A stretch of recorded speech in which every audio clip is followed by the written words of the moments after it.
Muy buenos días. Gracias por acompañarnos en el estudio del capítulo 2 del Evangelio de San Juan. En primer lugar, queremos agradecer a Dios por esta oportunidad que nos das de estudiar la vida de Jesús, la historia de Jesús. Bien, el capítulo 2 es un capítulo muy interesante porque si se lo analiza con detalle, se encuentran grandes verdades. Esperamos hacer esto con la dirección del Espíritu de Dios. Vamos a leer los versículos del 1 al 11 del capítulo 2. Al tercer día se realizó una nupcia en Caná de Galilea. 3 días después de que habían tenido esa conversación Juan el Bautista con los enviados de los judíos. Y allí estaba, en esa boda estaba la madre de Jesús. 2. También fue invitado a la boda Jesús con sus discípulos. El 3. Y faltando vino, la madre de Jesús le dijo: no tienen vino. 4. Jesús le dijo: ¿qué a mí y a ti, mujer? Todavía no es mi hora. Quiere decir, ¿qué nos importa a nosotros? No es mi hora. 5. Les dijo su madre a los que servían: hagan ustedes todo lo que les diga. 6. Había allí 6 tinajas de agua puestas para la purificación de los judíos. Ustedes saben la ley en Levítico. Para la purificación de los judíos eran esas tinajas. En cada una cabían más o menos 100 litros. Eran tinajas grandes. 7. Jesús les dijo a ellos, a los sirvientes: llenen con agua las tinajas, y ellos la llenaron hasta el borde. 8. Entonces les dijo a ellos: saquen ahora un poco y llévenlo al que dirige la fiesta. 9. El que dirige la fiesta, saboreó el agua que ahora era vino. No sabía de dónde era, pero los sirvientes que habían sacado el agua sabían. Entonces el dirigente de la fiesta llamó al novio. 10. Y le dijo: todo hombre sirve primero el vino nuevo, y cuando están borrachos, entonces sirve el de menor calidad. Pero tú has guardado el buen vino hasta ahora. 11. Este es el principio de señales que hizo Jesús en Caná de Galilea. Mostró su gloria y creyeron en él sus discípulos. El principio de la gran obra de salvación de Jesús fue hacer vino. En una boda no están con espíritu de piedad y recogimiento. En la boda están divirtiéndose. Si bien eran judíos, pero no quería decir que no se divertían. Es más, duraba varios días una boda. Y entonces tomaban, y como leemos aquí en el versículo 10, hasta emborracharse. Por esto el novio ordenaba al director de la fiesta que sirva el buen vino primero cuando todavía la gente estaba consciente y podía darse cuenta qué clase de vino estaban sirviendo. Pero cuando ya estaban borrachos, ya no se daban cuenta, entonces ahí servían el vino de menor calidad. Pues miren Jesús qué actitud tiene. No es la actitud que, por ejemplo, yo me iría a una fiesta y voy a estar en ascuas. Jesús no estaba en ascuas. Estuvo dispuesto cuando su mamá le sugirió a que haga vino porque faltaba vino. Jesús hizo vino, pero ya había pasado un tiempo desde que empezó la fiesta de bodas. En otras palabras, como dice el versículo 10, algunos deben haber estado ya borrachos.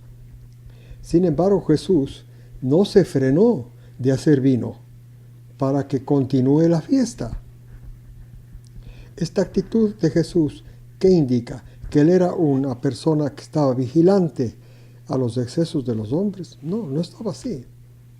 Es más, hizo vino, repito, cuando ya habían pasado días de la fiesta, que estaban celebrando la fiesta, y repito, y posiblemente algunos ya había borrachos.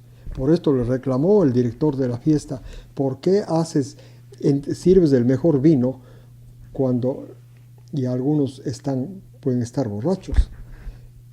¿Qué muestra la primera obra que hizo Jesús para mostrar a Dios? El comportamiento de Dios con los hombres. ¿Cuál fue la primera obra? La obra de tolerancia.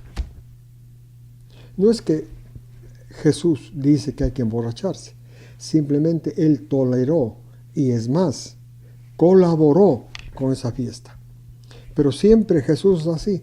Si seguimos leyendo la Biblia, ya no los evangelios, sino las epístolas, vemos, por ejemplo, en el capítulo 4 de Primera de Pedro, que una vez que la persona, escuchen esto, una vez que una persona acepta la historia de Jesús, recibe el Espíritu Santo y empieza el juicio.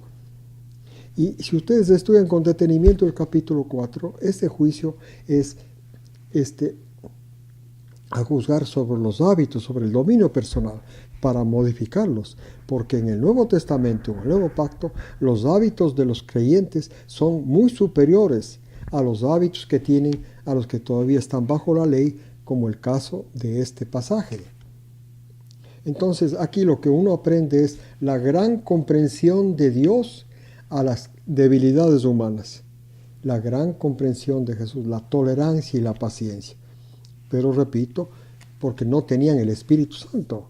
Pero después, cuando reciben el Espíritu Santo, el nivel de vida es diferente y sube mucho. No es como algunas personas dicen, pues, que los de la ley tienen un nivel de vida muy elevado, espiritualmente hablando, y los de la gracia no, están equivocados las personas que dicen eso. Los de la ley, como en el caso presente, tienen un sistema de vida regido por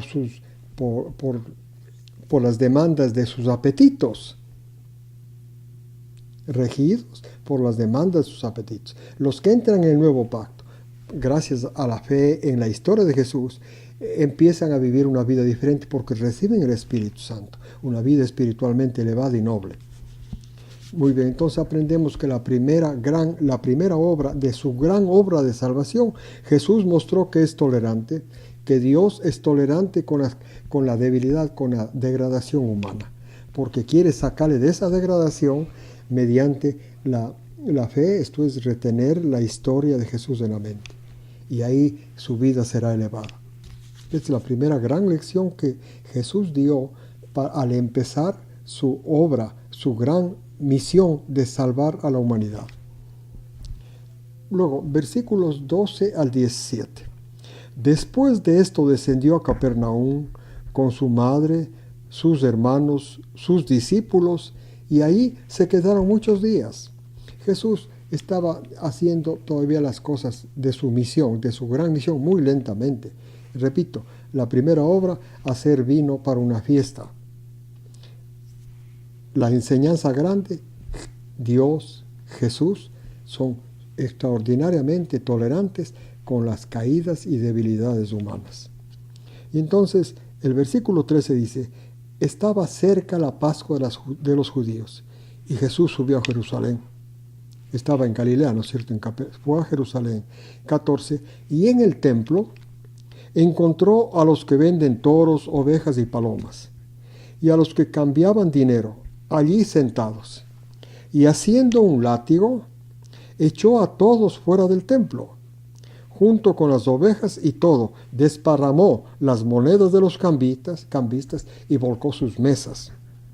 Y a los que vendían palomas, dice el versículo 16, les dijo, quiten de aquí esto, no hagan de la casa de mi padre, casa de comercio. 17.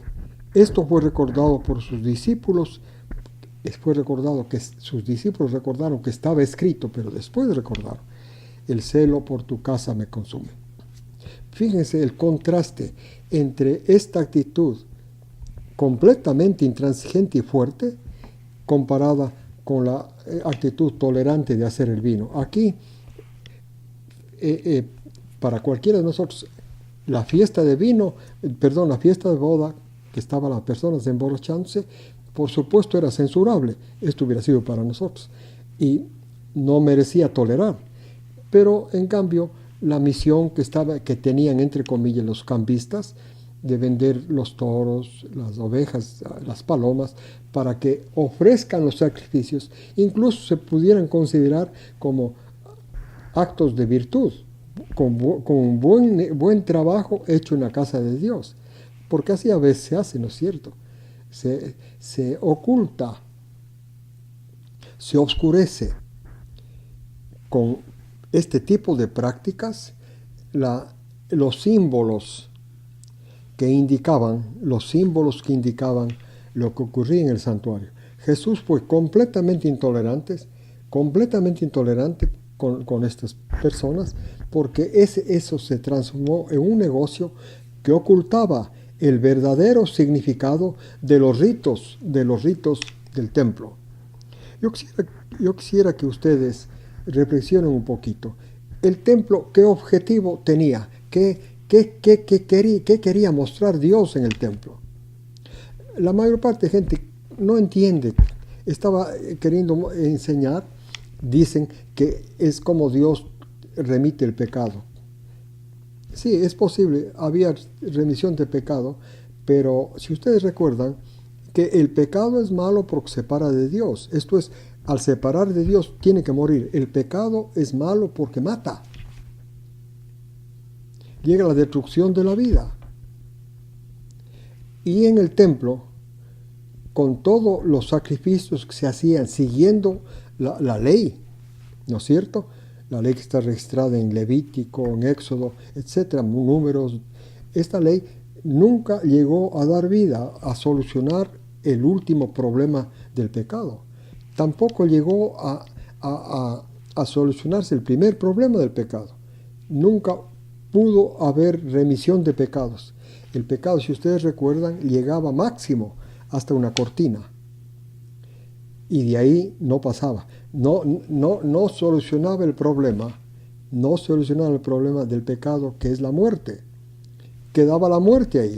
Es lo que quedaba impregnado. Y ustedes pueden leer esta interpretación que estoy dando en el libro de los Hebreos, especialmente en el capítulo 9.